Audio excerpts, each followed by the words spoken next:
अब मैं आपको बताने जा रहा हूँ कि टैली के अंदर रिसीट वाउचर का क्या यूज है। ठीक है, रिसीट का मतलब क्या होता है पहले तो आप ये समझेंगे। रिसीट का मतलब क्या है? रिसीट मतलब कुछ आना। ठीक है, और जब हम यहाँ अकाउंटिंग की बात कर रहे होते हैं तो यहाँ पर पैसा आ रहा है, पैसा आना। ठीक है, तो कोई किसी भी तरीके से आपको मनी रिसीव हो रही है, when there is receipt of money. Receipt of money कैसे हो सकती है? आपके पास कहाँ कहाँ से पैसा आ सकता है? कैश रिसीव होता है, यस। और क्या यूज, और क्या रिसीव होता है? यूपीआई आजकल चल रहा है, पेटीएम वेटीएम। ठीक है, और चेक। ठीक है, या फिर एनईएफटी, आरटीजीएस, डीडी, है ना? और कुछ भी मिल जाए तो भी बता देना। तो अगर आपको कैश रिसीव हो रहा है, यूपीआई से पैसा आ रहा है, बैंक में पैसा आ रहा है, ठीक है, ये तीनों क्या है? बैंक में ही पैसा जाता है। ओके, और कैश जो है, कैश अलग है, बैंक है। दो ही सोर्स है वैसे देखा जाए तो। First is cash and second is bank. Okay, कोई और है? कोई और है? नहीं है। तो मनी रिसीव होती है तो दो तरीके से होता है, पहला कैश और दूसरा बैंक। बैंक में आता है आपके पैसा। मेरे हिसाब से अभी तक तो मेरे को और कोई चीज दिखी नहीं है, ऐसा तो नहीं कोई दिनार दे जाएगा आपको, है ना? तो अगर कोई भी पैसा आ रहा है तो आपने यहाँ पे रिसीट वाउचर में उसकी एंट्री करनी है। F6 प्रेस करना है। ठीक है, F6 जैसे आप प्रेस करेंगे तो देखिए टैली में क्या होगा। अब वाउचर्स पे गए, वाउचर्स में जाने के बाद आपने F6 प्रेस करा। F6 प्रेस करा तो ये रिसीट वाउचर खुल गया। तो रिसीट वाउचर खुल गया, यहाँ पर कोई भी पैसा आ रहा है आप उसको डाल सकते हैं। अब यहाँ पे कैसे डालना है देखिए। अगर यहाँ अकाउंट पूछ रहा है, अकाउंट का मतलब क्या है? ये पैसा जो आ रहा है वो आप कहाँ पर आ रहा है? कैश में आ रहा है, बैंक में आ रहा है? ठीक है, तो इन दैट केस कैश में आ रहा है तो अकाउंट में कैश आ जाएगा, और बैंक में आ रहा है तो बैंक का नाम आ जाएगा। ठीक है, इसकी डिटेल डिस्कशन हम करने वाले हैं जब हम प्रैक्टिकल वीडियोस करेंगे। तो अभी मैं आपको सिर्फ ओवरव्यू दे रहा हूँ, how and when which voucher is used. Okay, तो सेल्स परचेज हो गया, रिसीट्स हो गया, नेक्स्ट इज पेमेंट वाउचर। मैं रिपीट करता हूँ एक बारी कि रिसीट वाउचर हम क्यों यूज करते हैं। रिसीट वाउचर हम यूज करते हैं कोई भी मनी आ रही हो आपके पास, किसी भी सोर्स से आ रही हो तो रिसीट वाउचर यूज करना है, और कोई नहीं यूज करना। ठीक है, नेक्स्ट पेमेंट। जैसे सेल और परचेज एक दूसरे के अपोजिट है, तो रिसीट और पेमेंट भी एक दूसरे के बिल्कुल अपोजिट है। पेमेंट, इसका शॉर्टकट होता है F5।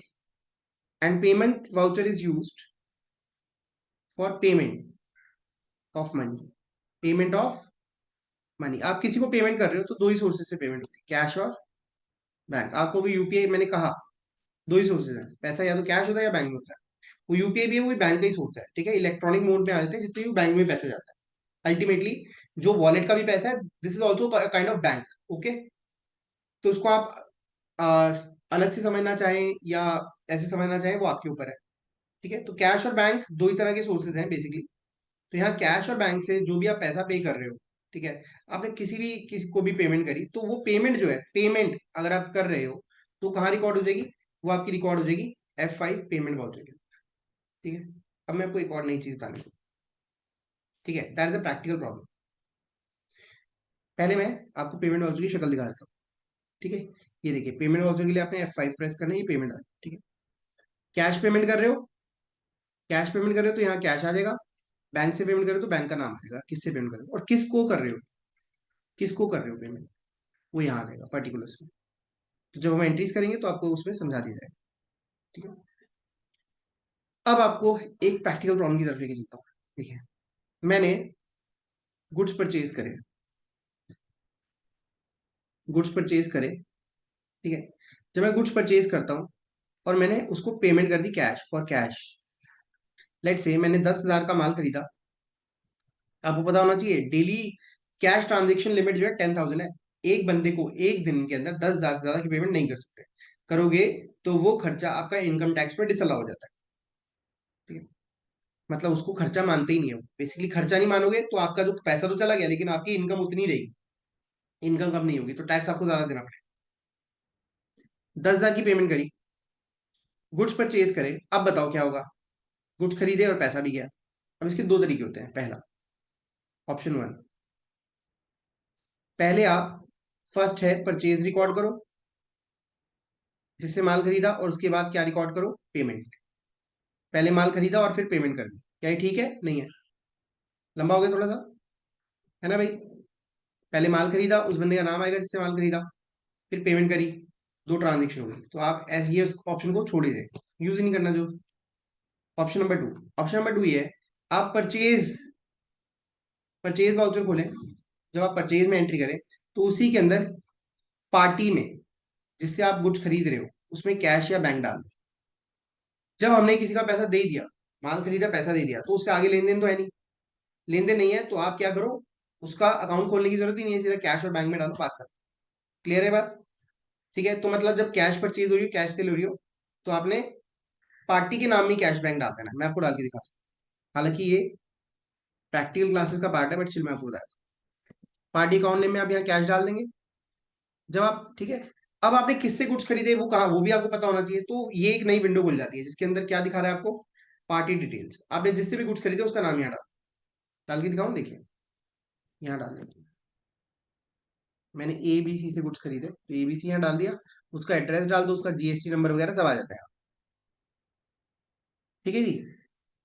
एक तरफ आपने ये भी दिखा दिया कि मैंने तुझे पैसा दे दिया, आगे कुछ नहीं देना, और आपको पता भी होना चाहिए किससे गुड्स खरीदे, तो उस पार्टी की डिटेल, पार्टी डिटेल्स की एक नई विंडो खुलती है, उसमें डाल दो। क्लियर है? अगर आप इसके अंदर भी कैश डाल दोगे तो आपको पता नहीं चलेगा आपने किससे खरीदा, फिर आपको बिल ढूंढना पड़ेगा कहाँ गया इसका बिल। ठीक है, तो ऐसा कर सकते हो। सिमिलरली सेल्स में भी यही होता है। सेल्स में आप गए, वहां पर भी आप, सेल्स का मतलब कि गुड्स बेचे, पैसा आएगा, मनी आएगी। अगर मनी उसी टाइम आ गई तो आप वो कहाँ रिकॉर्ड करोगे, पहले सेल करोगे फिर पैसा रिसीव करोगे, दो दो एंट्री नहीं, एक ही करनी है। कैसे? सीधा दिखा दो जी मेरा पैसा आ गया है और किस कस्टमर से आया, उसके लिए कस्टमर की विंडो खुल जाती है, पार्टी डिटेल्स की। देख रहे हैं ना? तो जिस भी कस्टमर को आपने सेल करी उसकी डिटेल यहाँ डाल दो, बिल उसके नाम पे प्रिंट होकर आ जाएगा। ओके, तो cell purchase receipts and payment हमारा डिस्कस हो गया। अब हम चलेंगे नेक्स्ट टाइप ऑफ वाउचर्स पे, which is to be discussed in next videos. तो यहाँ तक के लिए आप इसको रिवाइज करें और नेक्स्ट वीडियो देखें, जिसके अंदर मैं आपको बताने जा रहा हूँ debit notes and credit notes के बारे में, एंड साथ ही साथ मैं आपको बताऊंगा जर्नल वाउचर के बारे में। ठीक है, तो सब्सक्राइब तो करना ही करना है, please share it with your friends as well. Thank you.